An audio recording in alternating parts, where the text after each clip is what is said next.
So what we're doing is we're still sewing along the length of this folded edge to make that a tie, and so it won't open like that.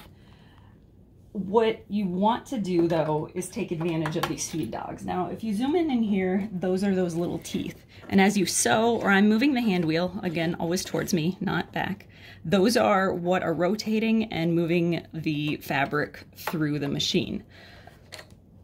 I'd like to take advantage of the feed dogs as much as possible by centering my tie on them, but I want to sew close to this folded edge.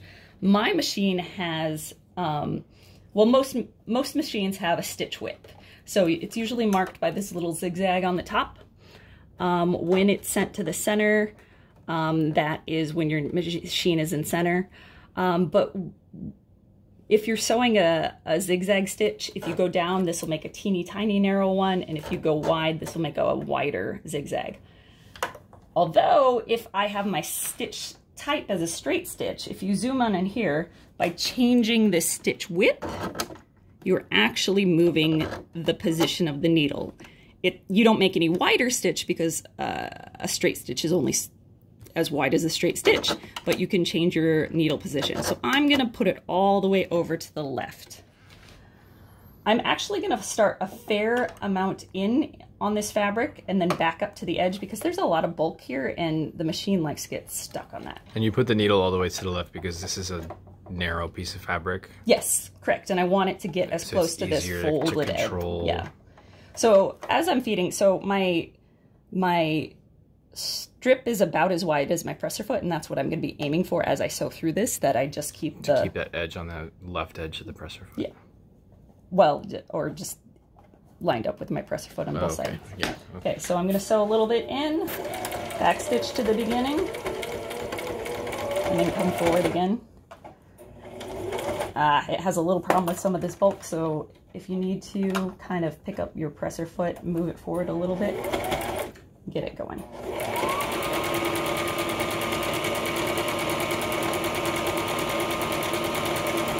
Once again, I am just making sure that my tie is kind of staying centered on this presser foot. Don't concentrate on your needle while you sew. You wind up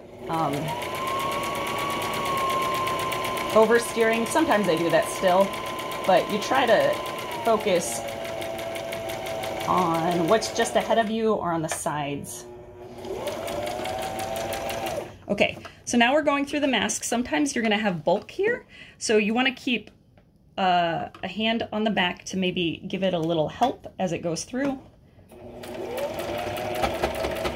But you want to make sure that this fabric stays nice and tight in here so you can catch it.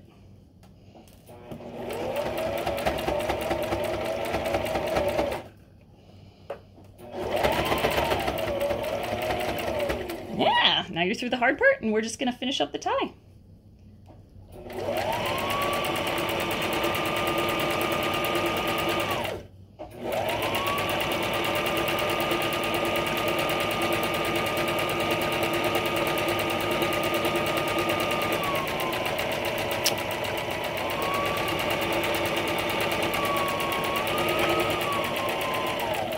She's speedy because she knows what she's doing.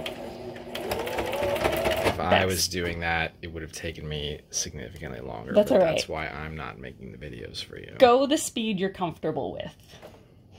Backstitching at the end. Now you're done. Okay, you are done. You've made your first project. Congratulations. First of all, yay. Give yourself a badge on adulting for the day.